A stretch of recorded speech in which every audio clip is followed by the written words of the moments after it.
On Christmas Eve, we received an offering for the First Presbyterian Church of Mayfield. And on Christmas Eve, we received nearly $4,400 to send to that church in Mayfield, Kentucky. When I spoke with one of the elders, asking about an interview on Zoom, he said, well, there's actually a family who's visiting Naples from Mayfield, Kentucky for their grandson's soccer tournament.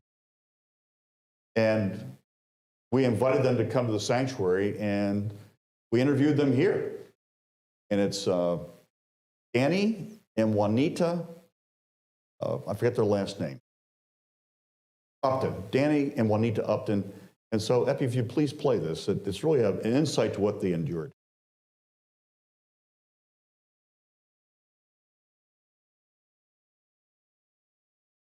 I grew up there. I've been in that church since I was 5 years old. It's been our home.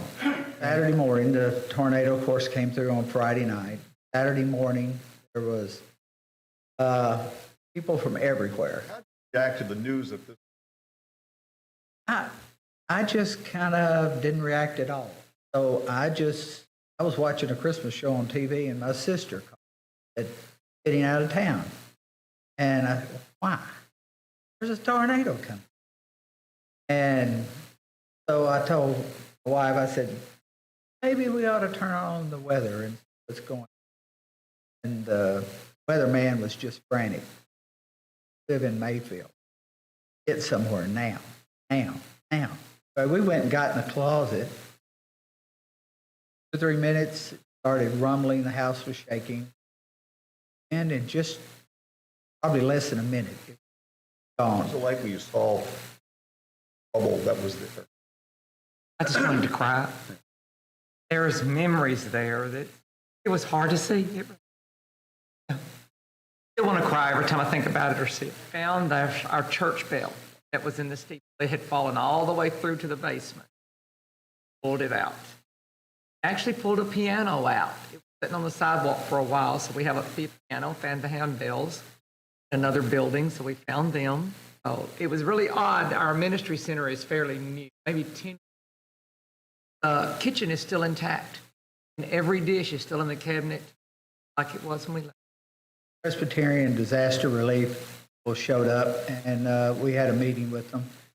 And there were several members standing back in the back parking lot. And now from the back parking lot, you do a 360 and see the entire town. Buildings are gone. And they asked a question, and the question was simple, was, what can we do for you? What do you need? And all of the members that were there, we all started kind of looking at each other, because finally one of them spoke up and said, I think the problem is we've never been on this side of that question. You know, in all the years we've attended the churches, what can we do for someone else? Here they were asking, what can we do? It was a very humbling moment. Our church had service the next Sunday. We're having church service, and we own a small manufacturing company. We have a break room. Set up chairs. Set up. It's still a break room, you know, with the vending. Thank you so much. That's so kind of you and so generous. What a blessing for you to be in Naples Oh, what are the odds? It is. for the soccer tournament.